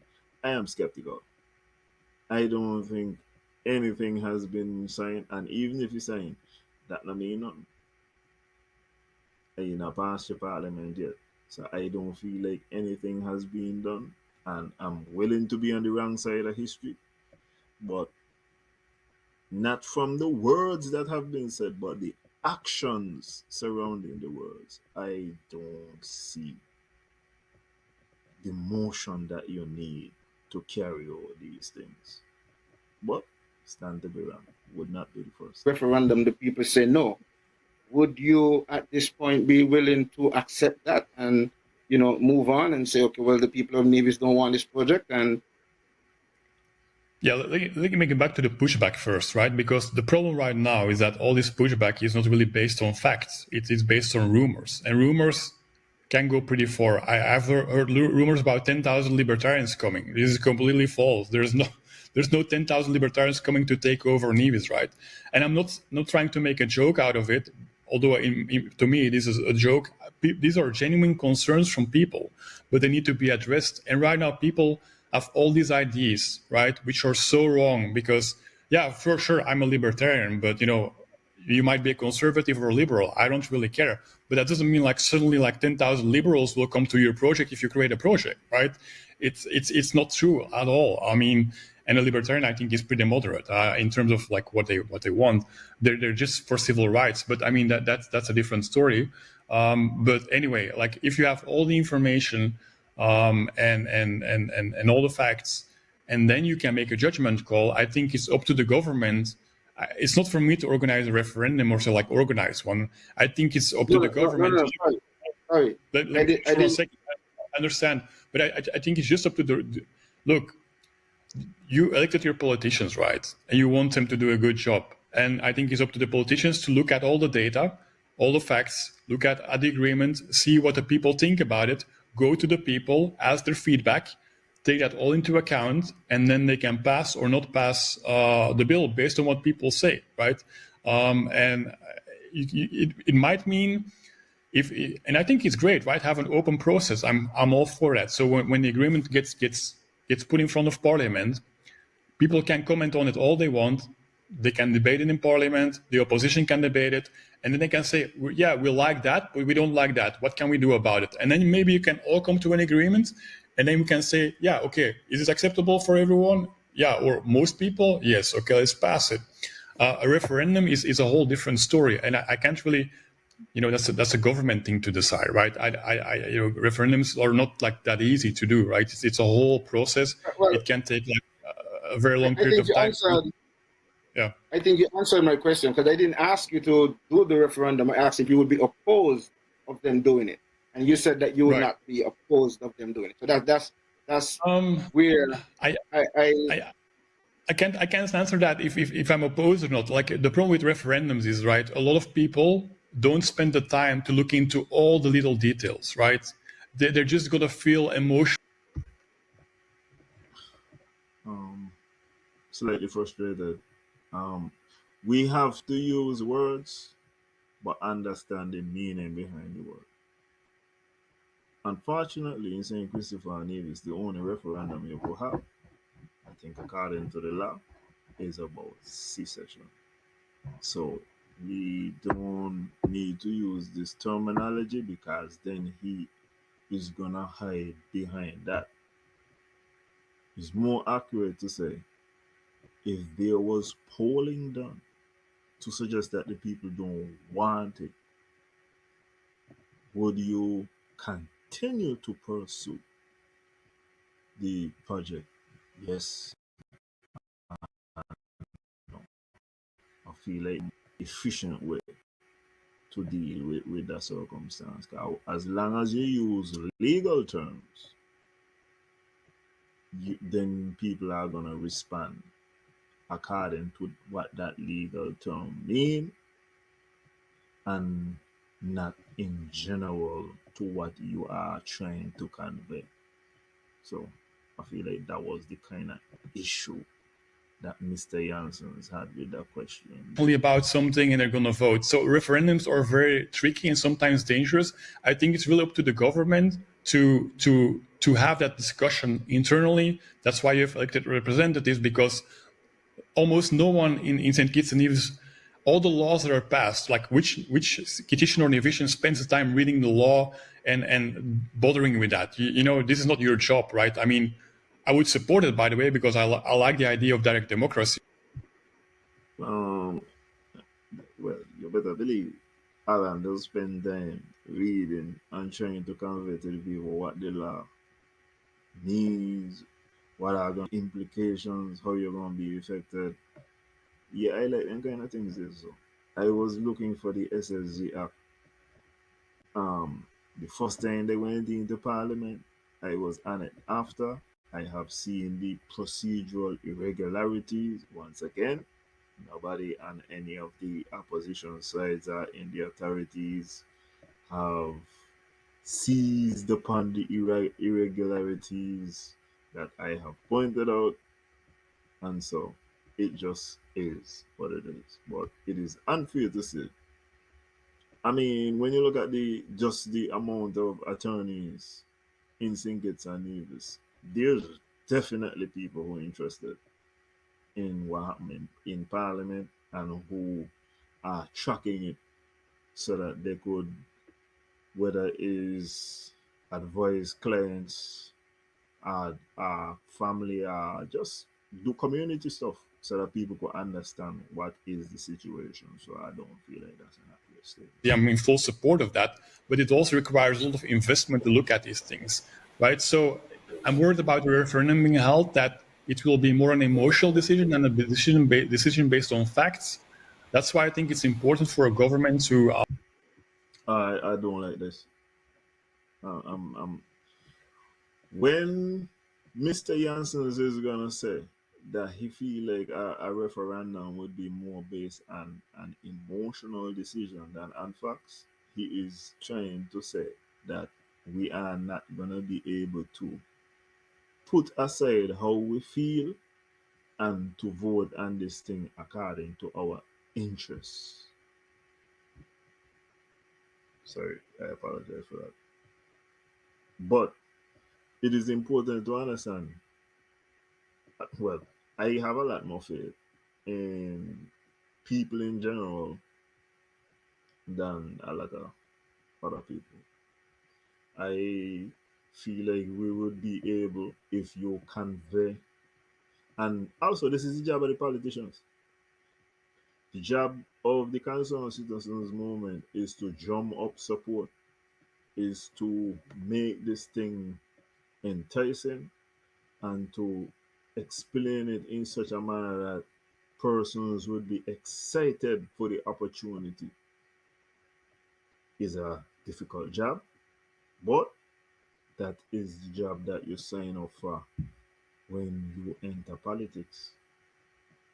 So I don't like the fact that he's suggesting that we would not be able to vote to further our interests, and is suggesting that the majority of people would be voting emotionally. I don't agree. I feel like we're smarter than that. To make that decision on proposals themselves and have feedback from the people, right? So it's a bit of a... I'm not saying I'm for or against it. I'm just hoping the government will do a good job at looking at the agreement, and of course they are, because they're approaching them on a daily basis, but then also incorporating feedback from the people, feedback from the opposition to work on it. Oh, by the way, talking about the opposition, right?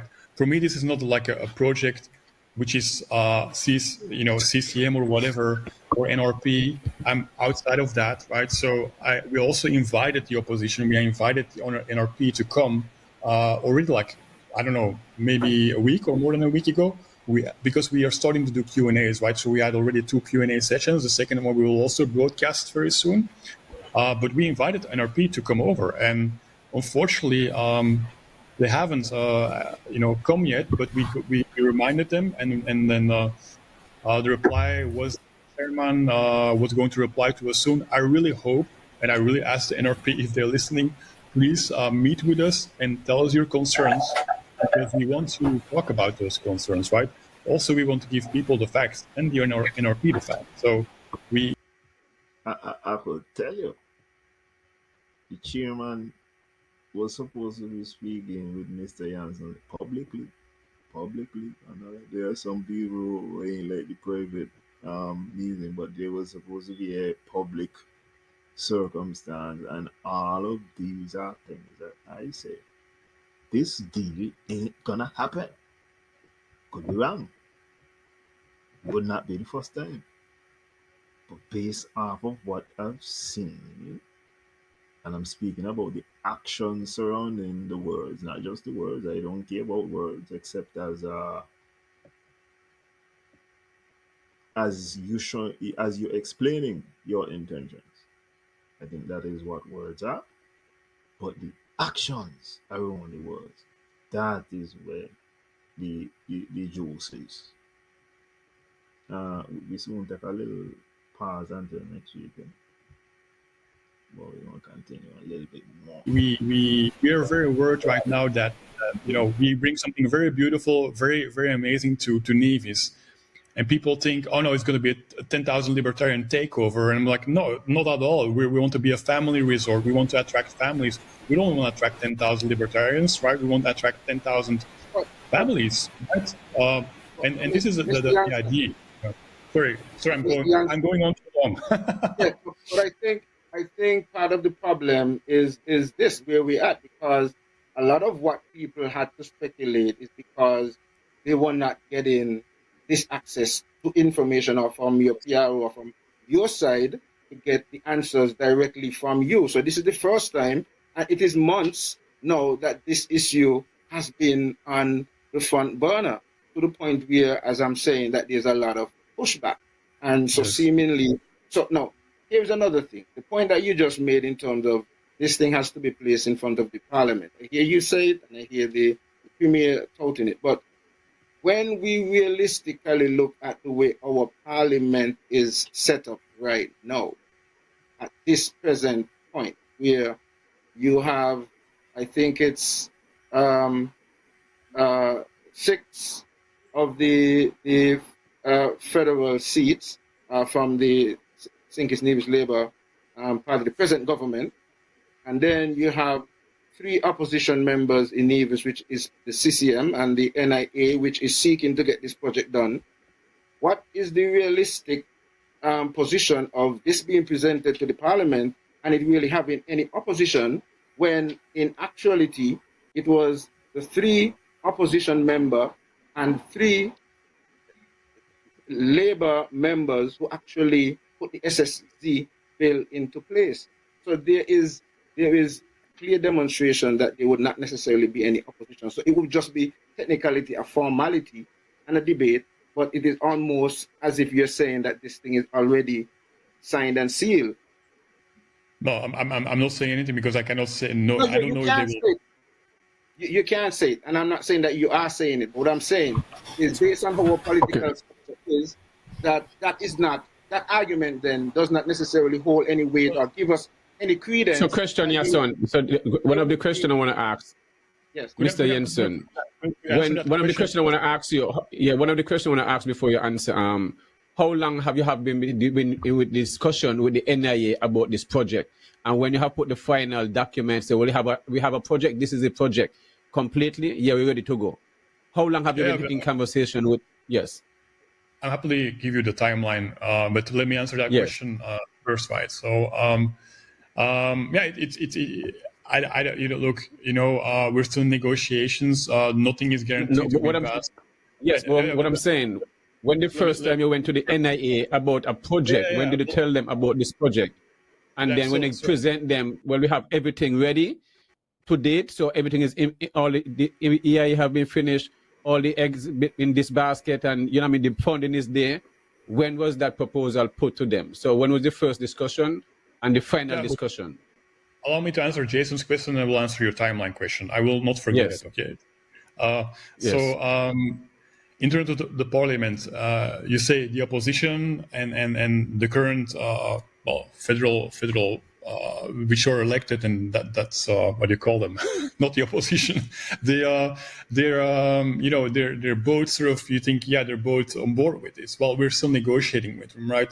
Also, these are your elected representatives, right? That means the question really is like, yeah, do you elect the people to lead and make you these decisions, right? Or these are the right people that are put in place? Some people will say, no, I don't like them. Other people will say, yes, I like them. That's how elections work.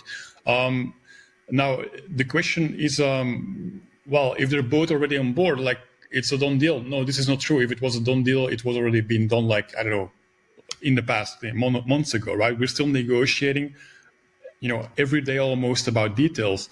And then, and this is very important, then it goes to Parliament. But I already by the way, I want to discuss already today with the opposition, right? Before this even goes to Parliament, I want to have discussions with everyone and be open. This is also why I'm here with you. I'm proposing the facts that we already have discussed with the government without, having the full agreement out there, but like a lot of things which are very important and critical, I want to talk about. But the whole idea is that this agreement will be aired in Parliament. The opposition can give their feedback. They can give concerns. The people can give feedback and their concerns. Then the government, which is elected today, can take all those concerns into account, adjust the agreement, approve the agreement, abandon the agreement. It's up to them, right? I can't. But I hope they make a right decision because, and I do think, and of course I'm very biased, right? What we have in front of us today is extremely beneficial for St. Kitts and Nevis. Like, I don't really see any sort of risk. People might think there's a lot of risk, but I really want to have everything. Just kill yourself in the negotiation. That's supposed to be a point for Nevis. You can't tell me that the government ain't gonna do nothing, and you are assuming all the risk, and then rally back and tell me that there is no risk. He making this sound like this is a walk in the park, easy peasy. And if he feel like this is gonna be such a home run, then why would we have to pay double the penalties? That don't make no kind of sense. In the negotiation, I hope the negotiations, if somehow this thing is gonna move forward. As I say, I am of the opinion that this deal is dead. But if this thing is gonna move forward, I hope that the negotiators and the government side were able to pick up some of the inconsistency. Cause you're saying, man, this is gonna be a home run. This is easy, hardly any risk.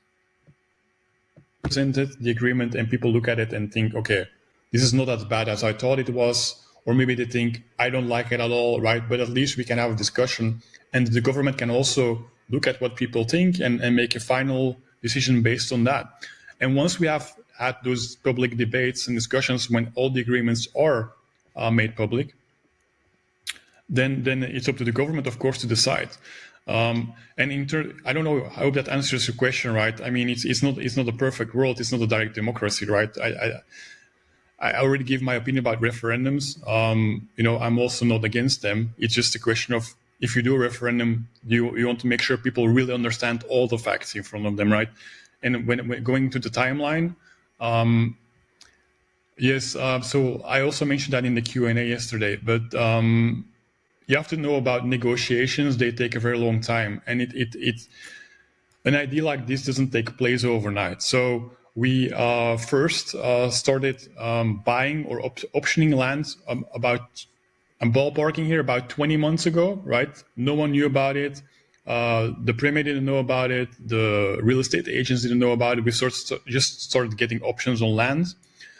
And then that was well before we told anyone, because we were trying to see, can we assemble enough land to make this happen, right?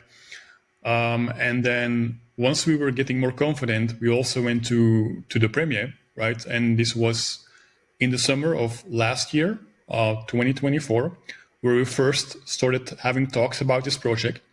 And we had, it's not black and white. It doesn't suddenly come overnight. We were just having discussions. And then it became concrete enough for the premier to publicly comment on this at a sort of... I know that he's saying that these agreements take a lot of time to come together. I agree with it. When you're going to spend billions of dollars, it is not something that is going to happen overnight. But I will still say,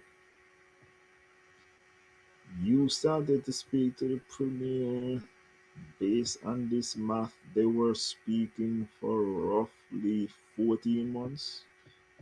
That is a relatively short time if you're going to be investing $10 billion to wrap up everything. So maybe my feeling of nothing happening is because if you're going to spend billions, it normally is... This is a battleship, and you not turn a battleship like a Caribbean. Just turn the... No. You got to call along to the man them and find out if all of the systems working, and you got to slowly say, hey, you're going on the rudder, and you're going to take it easy, and we're going to gradually turn. You make announcements. You make sure all hands understand this is the maneuver what we're going to do right now. So you can't just do it. So 14 months to spend billions of dollars, even though you're gonna have more intellectual capacity than the government, and you better believe Destiny has more intellectual capacity. They got more lawyers. They got way more resources than the government.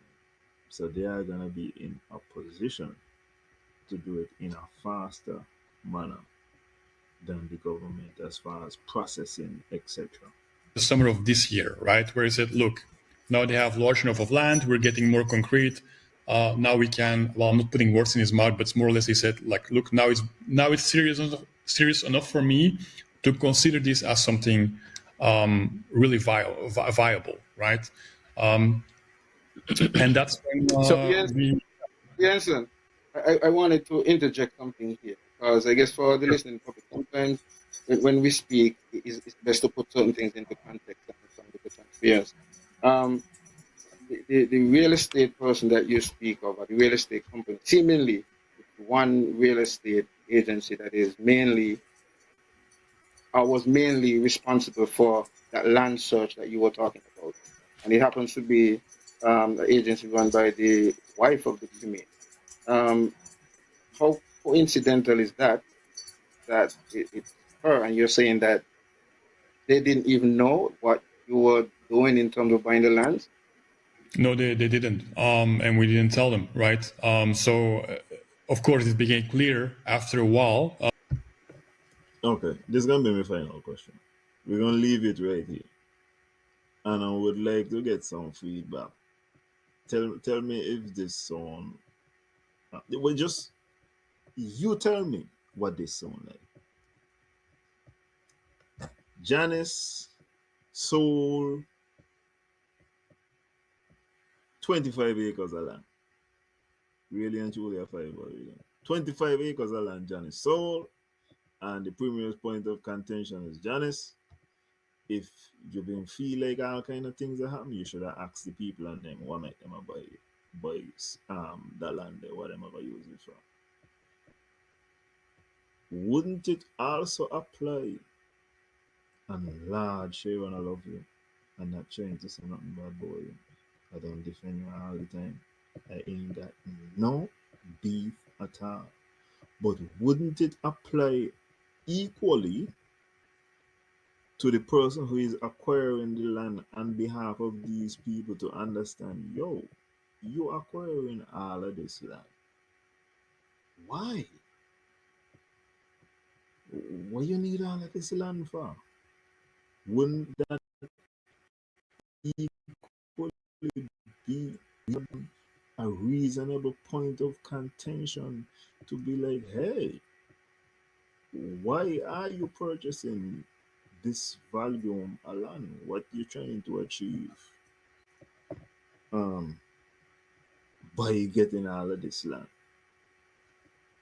Anyway, ladies and gentlemen, I want to thank everyone who was able to join me, whoever tuned in. If you were able to make a comment, if you share, if you like, Ginger, you just want to reach on the show again, come. You just want to close down the show again. Thank you, everybody. I hope to see y'all next week. I want to remind y'all the topics is tomorrow. Everything agriculture is on Friday. I'm not certain there might be real entertainment, real talk corner as well tomorrow, but there are shows for you to participate in. Thank you for your support. Thank you for your interaction. If you have any ideas, if you have any videos, any topics you want me to cover, you want my opinion on, reach out, whether it is to the Real Entertainment Network pages on Facebook, YouTube. You can reach out to me personally, and I will try to incorporate anything you have. I would say the cutoff day is like Saturday evening for anything that you want me to incorporate or speak about. But I will thank you guys again for the support tonight. I'm gonna go to sleep now. You know, last week, man, I went downstairs and my wife was lying down. I don't want that to happen, so I'm gonna go back. We're gonna pick up again with Mr. Jansen's. And I also want to discuss sovereignty with y'all next week. You hear a lot of people speak about sovereignty. I don't believe.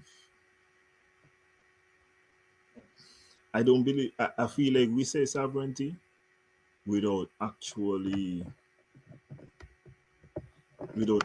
going in depth and letting you know what it is and how. And the most important thing about sovereignty is not to say that you have it, but how you protect it, so that for generations to come you could build. Thank you, Alkebulan. Yeah, but them the African names, but I don't have me time to researching that. But thank you, everybody. Hope to see you all again next week. Take care of yourself. It's nothing but love and respect. Bye.